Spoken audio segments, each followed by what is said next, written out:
Você já percebeu que o orgulho sempre parece estar no outro? É sempre o colega arrogante, o parente que nunca erra, o religioso que se acha mais santo que todo mundo. Mas e quando o orgulho veste a sua voz? Quando ele fala através da sua sinceridade, do seu senso de justiça, da sua suposta força interior? Eu estudo há anos como autores como C.S. Lewis, em Mero Cristianismo, e Sêneca, nas cartas a Lucílio, descrevem esse veneno silencioso. E existe algo em comum em todos eles. O orgulho é o único defeito capaz de destruir você, antes mesmo que você perceba que ele entrou. E isso, para mim, é o risco mais perigoso desta história. Não estamos lutando contra um inimigo externo. Estamos lutando contra um adversário que fala com a sua própria voz e que se esconde atrás das suas melhores intenções. Imagina essa cena. Você está numa conversa comum, família, amigos, trabalho. Alguém discorda de você. Nada de grave. Mas algo dentro de você ferve.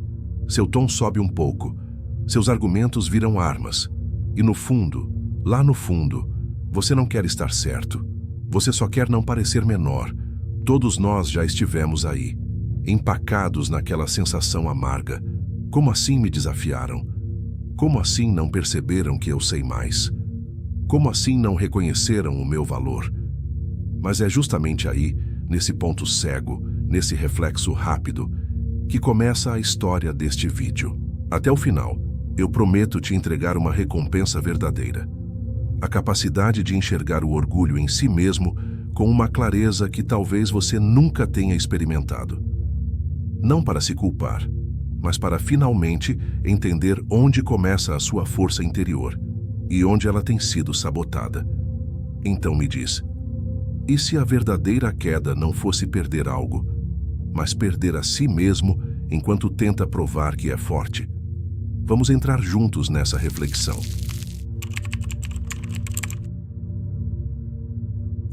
Se existe um autor que não teve medo de apontar o centro da ferida humana, esse autor foi C.S. Lewis.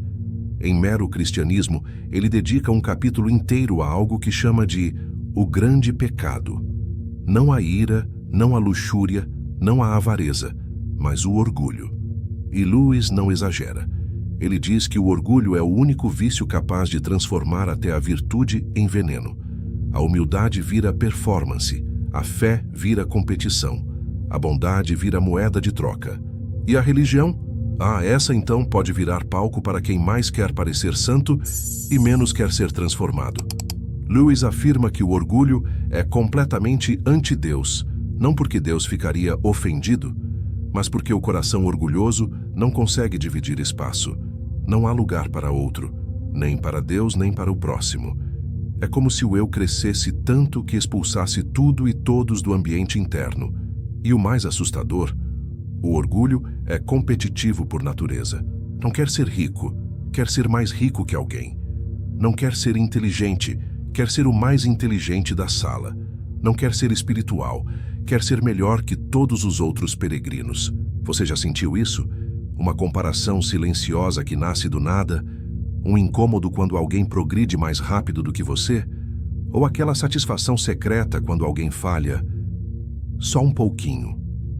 Lewis descreve isso em Cartas de um Diabo a seu aprendiz, quando o demônio Screwtape instrui seu sobrinho: faça com que ele tenha orgulho da própria humildade. É genial, cruel e real. Quantas vezes você já não fez a coisa certa e depois percebeu que esperava ser visto como alguém superior? E é aqui que o risco que eu te prometi começa a ficar claro. O orgulho dá ao ser humano a ilusão da força, mas enfraquece tudo por dentro, como uma ponte que parece sólida, até o dia em que finalmente desaba. Provavelmente você já viveu algo assim, aquele momento em que tentou manter a postura, provar que estava certo, mostrar seu valor, e acabou perdendo a conexão, perdendo a paz, perdendo a razão. Mas calma, até o final deste vídeo você vai enxergar esse mecanismo com tanta clareza que ele não poderá mais te enganar.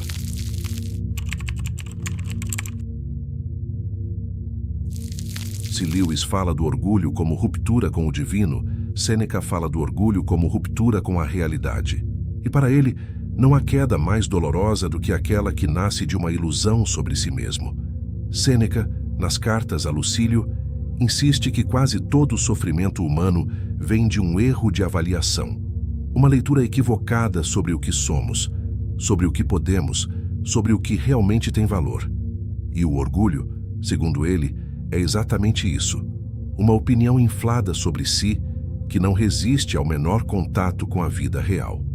No estoicismo, o sábio não é frio, ele é lúcido.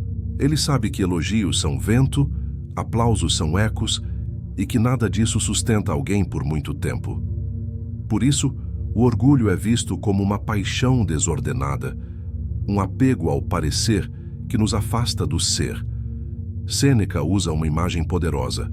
A pessoa orgulhosa é como alguém que constrói uma estátua de si mesmo por dentro e depois se torna escrava de mantê-la polida, perfeita, impecável. Você já viveu isso? Aquela sensação de que precisa manter uma imagem de competência, de força, de sabedoria, de controle, mesmo quando por dentro você está exausto, mesmo quando você sabe que não está tudo bem, mas tem medo de decepcionar alguém, ou decepcionar a si mesmo. Sêneca diria que esse peso não vem da vida, vem da ilusão, da máscara que você tenta sustentar. Ele escreve em De Constantia Sapientes que nada é mais frágil do que a pessoa que depende do olhar alheio para existir. E isso é um golpe direto contra o orgulho, porque ele revela que o orgulho não é força, é dependência. Dependência da aprovação, dependência da ideia de superioridade, dependência do reconhecimento que nunca dura. E talvez você já tenha sentido isso também. Aquele dia em que uma simples crítica desmontou você. Não porque ela era injusta, mas porque ela atingiu a estátua que você passava tanto tempo tentando manter de pé. Até o final deste vídeo, a recompensa que eu prometi começa a ganhar forma. A clareza de distinguir quem você realmente é, da imagem que o orgulho construiu.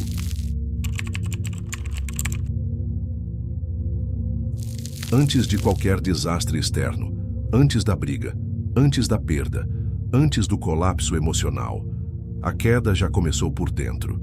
É assim que Lewis e Sêneca, dois homens separados por séculos, descrevem o mesmo fenômeno. O orgulho cria uma versão de nós mesmos que não aguenta viver no mundo real. Essa queda interna começa de forma quase imperceptível. Primeiro, um pequeno sentimento de superioridade. Eu sei melhor. Eu faria diferente. Eu jamais erraria desse jeito. Depois, a incapacidade de ouvir.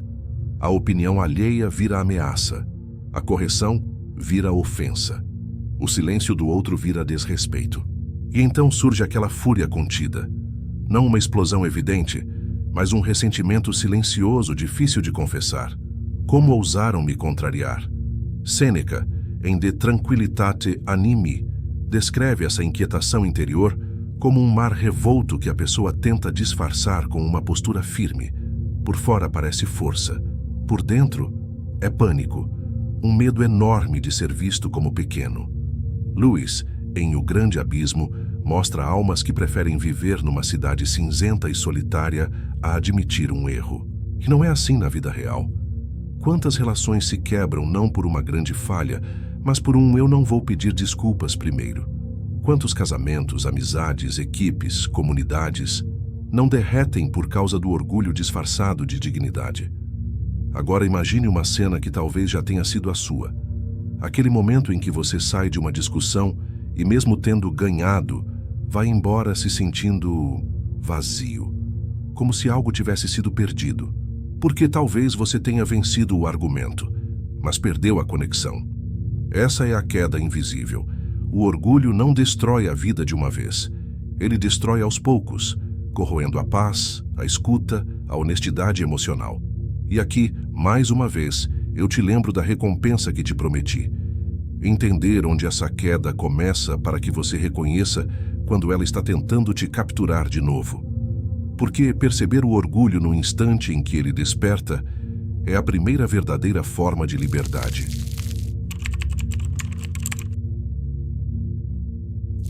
Por mais estranho que pareça, existem momentos na vida em que a queda externa é a única chance que temos de enxergar a queda interna que já vinha acontecendo há muito tempo.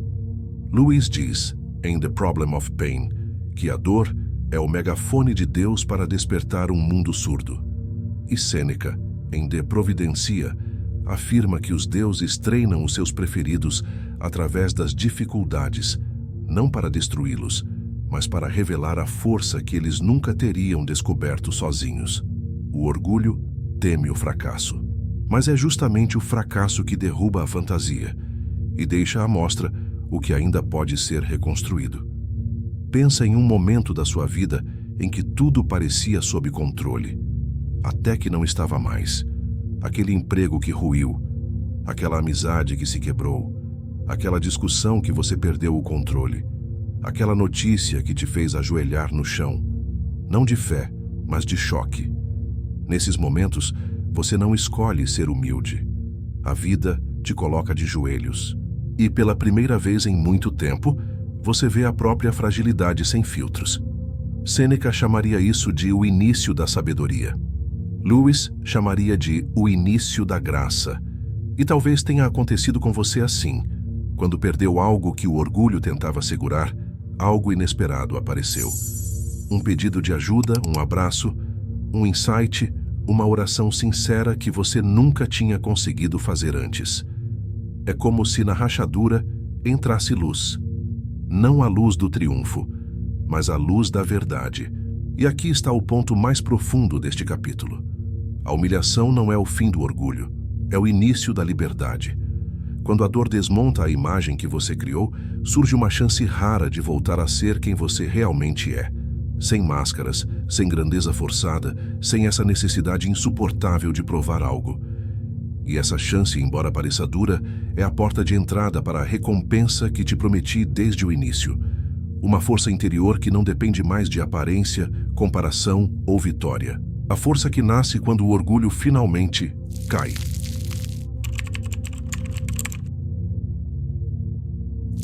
Quando o orgulho cai, duas portas se abrem. E tanto Lewis quanto Sêneca apontam para elas, cada um à sua maneira. A primeira porta é a humildade. A segunda é a firmeza interior. E embora venham de tradições diferentes, elas falam da mesma coisa. Uma força silenciosa que não precisa provar nada. C.S. Lewis faz questão de desfazer a imagem distorcida que muitos têm da humildade. Ele diz que ser humilde não é se diminuir, nem se odiar, nem se colocar abaixo dos outros. Humildade, para ele, é simplesmente pensar menos em si mesmo. É o ego deixar de ocupar tanto espaço para que algo maior, Deus, o outro, o real, possa entrar. É aquela sensação de leveza que aparece quando você finalmente para de disputar, quando não precisa mais ter razão o tempo todo, quando consegue dizer "eu errei", sem sentir que está perdendo algo. Já Sêneca chama essa porta de constantia, a firmeza do sábio. Não é dureza, não é frieza, não é insensibilidade, é estabilidade. É a pessoa que, mesmo elogiada, não se exalta, mesmo criticada, não se desmorona. É aquela amiga que permanece tranquila quando tudo ao redor virou caos. É aquele pai que, mesmo pressionado, responde com clareza em vez de raiva.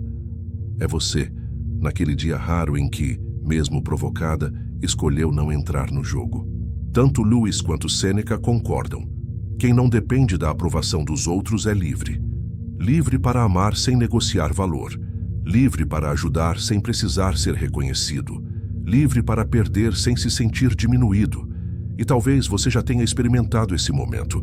Um desentendimento, uma crítica, um erro. E ao invés de reagir com orgulho, você respirou. Você viu a situação como ela era. Você escolheu preservar a paz e não o personagem. Isso é força. A força que o orgulho promete, mas nunca entrega. A força que surge quando você não precisa mais provar nada a ninguém. E essa força, quando desperta, muda tudo e te conduz para o próximo passo dessa jornada, o mais atual de todos. Se o orgulho dos antigos se exibia em batalhas, discursos e glórias, o orgulho de hoje se esconde atrás de virtudes. É o orgulho que posta gratidão para receber elogios, que exibe vulnerabilidade para ganhar atenção, que se diz espiritual para parecer evoluído, que se diz sincero para justificar crueldades, que se apresenta como forte, quando na verdade está implorando por validação. Sêneca, nas cartas a Lucílio, alertava sobre aqueles que tentavam parecer filósofos, em vez de viver como filósofos. Lewis, em Mero Cristianismo, advertia sobre o orgulho religioso, talvez o mais perigoso de todos, aquele que usa Deus como espelho para admirar a própria espiritualidade. E honestamente, quem nunca caiu nessa armadilha? Você já viveu isso, postou algo profundo, mas no fundo esperava que alguém comentasse o quanto você é sábia. Deu um conselho lindo, mas ficou irritada quando não reconheceram sua grandeza. Fez o bem, mas ficou decepcionada quando ninguém viu. Ou talvez aquela cena tão comum. Você se esforça, se sacrifica, se doa, e quando ninguém agradece, você se sente invisível, injustiçada. Não porque queria realmente ser reconhecida, mas porque o orgulho tinha entrado sorrateiro, vestido de bondade. Na vida moderna, o orgulho não se apresenta como vício. Ele se apresenta como mérito, como autenticidade, como superação, como produtividade, como autoridade moral. E é exatamente por isso que ele é tão difícil de detectar. Lewis diria que o orgulho moderno aprendeu a se maquiar. Sêneca diria que ele aprendeu a citar frases filosóficas enquanto continua vazio por dentro. E talvez você sinta isso também. Aquela sensação desconfortável de que em algum canto da sua vida você está tentando parecer forte, sábia, justa, quando na verdade está só, cansada. Mas calma. Esse capítulo não é para acusar você. É para entregar aquela recompensa que estou te preparando desde o início. A capacidade de enxergar o orgulho onde ele se esconde, não para se culpar, mas para finalmente se libertar. Porque o que vem no próximo capítulo é a virada de chave que fecha tudo.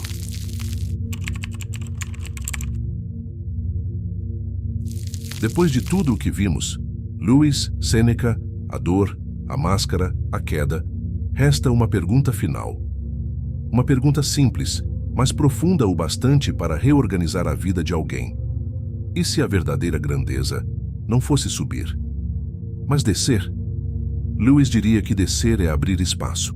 Abrir mão do trono interno onde o ego governa sozinho. Abrir mão da necessidade de ser o melhor, o mais sábio, o mais admirado. Descer é permitir que Deus, ou aquilo que é maior que você, tome o lugar que o orgulho ocupava. Sêneca diria que descer é voltar ao real. É não depender mais do aplauso, nem temer a crítica. É ser constante quando o mundo inteiro oscila. É estar inteiro mesmo quando ninguém aplaude. E talvez no fundo você já tenha sentido isso. Quando você finalmente desiste de impressionar, algo em você relaxa. Quando você para de competir com quem nem sabe da sua disputa, sua alma respira. Quando você cede em uma discussão não por fraqueza, mas por lucidez, uma paz silenciosa nasce. É aí que começa a verdadeira grandeza, no silêncio onde você não precisa mais ser vista para existir. E agora, eu te entrego a recompensa que prometi no início deste vídeo. Não uma resposta, mas uma chave. A capacidade de perceber, em tempo real, quando o orgulho está tentando tomar o volante. Essa consciência é libertadora. Ela te permite escolher. Ela te devolve o poder de não reagir. Ela protege suas relações. Ela afasta o peso de parecer perfeita. Ela te devolve você. Então, antes de terminar, eu te deixo 3 perguntas para carregar com você, como quem carrega um símbolo secreto. 1. Onde o meu orgulho está falando com a minha voz? 2. O que eu perco quando tento parecer forte? 3. O que poderia nascer em mim, se eu finalmente deixasse essa máscara cair? Se essas perguntas ecoarem em você pelos próximos dias, todo este vídeo terá valido a pena. E se esse conteúdo te tocou, te provocou ou te fez pensar, Clica no like, compartilha com alguém que precisa ouvir isso e se inscreve para continuar recebendo reflexões que conversam direto com a alma.